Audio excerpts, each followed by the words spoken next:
Olá, camaradas! Nós vamos para mais uma aula do ciclo básico do Sistema Nacional de Formação do PCBR. Hoje nós vamos discutir um pouco a estrutura partidária e seus organismos. É importante começar falando que o nosso partido ele é um partido que tem uma estrutura vertical, com suas instâncias de direção, de forma que a gente garanta uma maior unidade de ação ideológica a nível nacional e consiga, a partir disso, desdobrar a nossa atuação de forma a enfrentar a burguesia que tem um aparato ideológico, econômico e político de exploração dos trabalhadores. No que diz respeito aos organismos partidários, nós temos a nossa instância máxima, que é o Congresso. O Congresso ele deve acontecer pelas nossas resoluções a cada 3 anos, mais ou menos. E o nosso período congressual começa com o envio de pré-teses elaboradas pelo Comitê Central a todos os organismos de base. E aí temos o que nós chamamos de as etapas de base do nosso Congresso. Nessas etapas, cada organismo de base vai discutir as pré-teses enviadas, fazendo destaques, alterações, adições ou supressões, que vão ser enviadas aos comitês locais. Além disso, as etapas de base, elas têm como tarefa eleger delegados e suplentes que vão representar a militância na etapa local do Congresso. Na etapa local, todos os acúmulos realizados pelos organismos de base vão ser sistematizados e, a partir disso, haverá novas discussões com novos destaques de alteração, supressão e adição, que serão deliberados na etapa local com esses delegados e suplentes que foram eleitos nas suas etapas de base. Também é tarefa das etapas locais eleger delegados e suplentes que irão representar na etapa nacional e eleger as novas direções locais. Por fim, a última etapa do nosso Congresso é a etapa nacional, na qual a sistematização das etapas locais ela é apresentada e as principais polêmicas são discutidas e deliberadas, de forma que chegamos à forma final das nossas resoluções partidárias. Além disso, a etapa nacional tem a tarefa importante de eleger o novo Comitê Central, que é a instância de direção nacional do nosso partido, que está abaixo apenas do Congresso Nacional. O Comitê Central, ele tem a responsabilidade de garantir que as resoluções sejam seguidas e desdobradas na prática. Essa é uma tarefa muito importante para que a gente possa garantir que a nossa linha política seja trabalhada em todas as particularidades locais e a nível nacional. Além disso, o Comitê Central tem a tarefa de dirigir o partido entre congressos, de forma que as imprevisibilidades da conjuntura no movimento da história possam ser alvo de intervenção nossa e de atuação no movimento de massas. O Comitê Central, ele tem também como tarefa assistir às localidades, de forma que a gente possa pegar os acúmulos e conhecer e se apropriar dos trabalhos políticos tocados na localidade, para que isso seja como fundamento das nossas deliberações e orientações nacionais. Um desdobramento do trabalho do Comitê Central é a união dos comitês locais, que a gente chama de UCLs, né? A união dos comitês locais, ela é uma instância de mediação entre o trabalho nacional e local. Ela não é uma instância deliberativa. Ela tem como tarefa central assistir os comitês locais e promover novos acúmulos, preparar as discussões para que o Comitê Central consiga tirar linhas mais consequentes e qualificadas sobre a nossa atuação política. Esses acúmulos, que são construídos pelos comitês locais com base numa análise profunda das suas regiões, eles devem sempre ser ratificados pelo Comitê Central, já que essa não é uma instância deliberativa, ela é um desdobramento da atuação do Comitê Central. Assistidos diretamente pelo Comitê Central ou pela União dos Comitês Locais, estão os comitês locais, que são a instância de direção nas localidades. Os comitês locais, eles são o centro de gravidade do trabalho político e prático do nosso partido.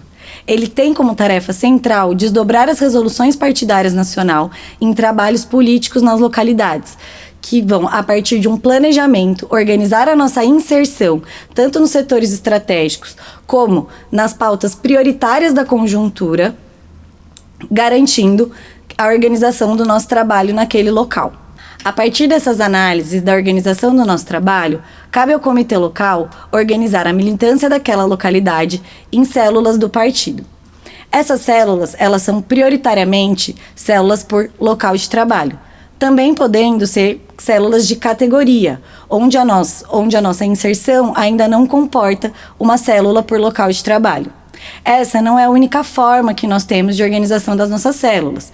Nós também podemos ter células de outros trabalhos, por exemplo, o trabalho de bairros, o trabalho em associação de moradores. Cabe ao comitê local, na organização desse tipo de célula, pensar de qual forma esses trabalhos, eles propiciam a organização do proletariado brasileiro, sendo essa a base para a organização das células. Isso significa também que as células não são estáticas, de forma que um militante que entra numa célula, ele não deve necessariamente permanecer nessa célula durante toda a sua militância. As células, elas devem se moldar de acordo com as prioridades que são tiradas naquela localidade a partir do desenvolvimento da história e da necessidade de inserção nesses setores estratégicos. Além disso, muitas vezes pode acontecer de termos militantes que não necessariamente eles precisam ser inseridos numa célula de cara. Nesse caso, esses militantes serão acompanhados diretamente pelo CL, que vai orientar e estruturar o trabalho e possivelmente construir a partir do trabalho desse militante um novo núcleo e, com o avançar da organização, uma nova célula que está submetida a esse comitê local. Um outro aspecto é as células específicas de juventude.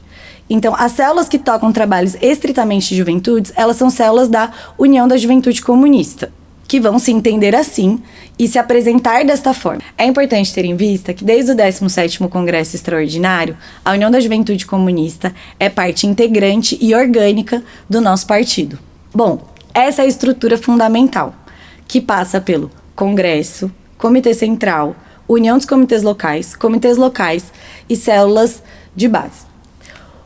Um aspecto que é muito importante da gente discutir é o trabalho das assistências. As assistências vão ser os representantes da instância superior que vão assistir e orientar o trabalho das instâncias inferiores.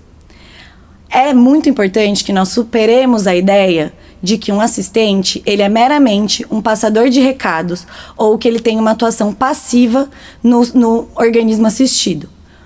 O assistente, ele é a representação daquela instância, da instância superior na instância inferior, de forma que ele tem uma tarefa de direção política, de garantia da unidade ideológica e da unidade de ação do partido. O assistente, ele não deve simplesmente levar as contribuições que vêm das instâncias inferiores para as instâncias superiores, mas fazer também um movimento contrário, de orientação, de preparação e de formação política da instância que está assistida. Além disso, é importante a gente discutir o que são os núcleos e quais são os papéis que os núcleos têm na expansão do trabalho do partido. Os núcleos, eles são compostos por pessoas que ainda não integraram as fileiras do partido, mas que são interessadas e que o núcleo ele vai ser sempre acompanhado por um assistente, que é uma pessoa que já está integrada no partido. A tarefa central do núcleo é organizar esses interessados e já inseri-los no trabalho político do partido, ao passo que eles fazem os recrutamentos. O núcleo, ele ainda não é uma célula do partido, porque esses militantes eles não integraram o partido efetivamente, mas ele pode se tornar células em localidades ou categorias nos quais a gente ainda não tem uma inserção mais consolidada.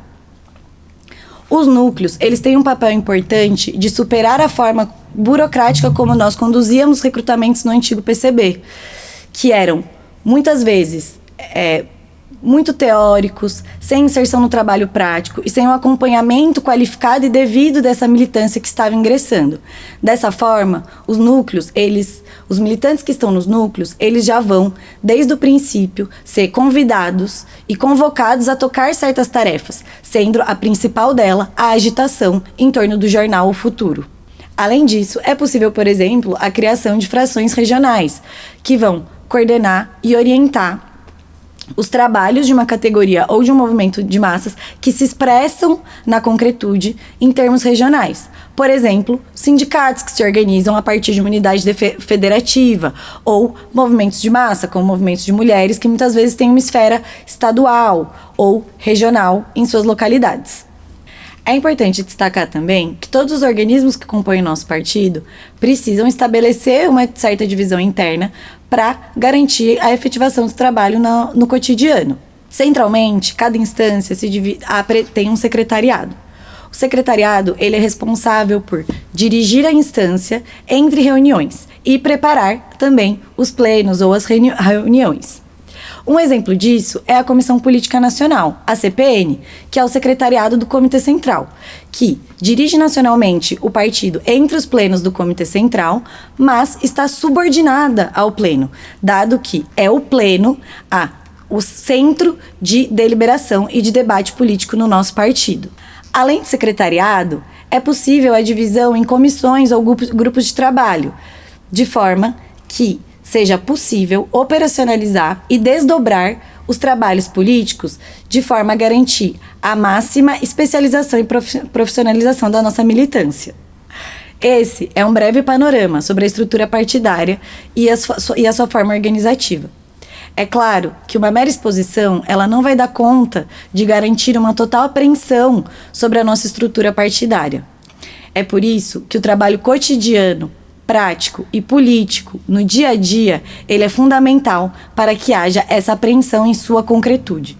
Além disso, é tarefa de todos os militantes já organicamente integrados à nossa estrutura partidária garantir que aqueles que estão chegando possam ter a possibilidade de se apropriar de forma mais qualificada da nossa estrutura partidária, garantindo que nós temos um partido único, nacional e vivo.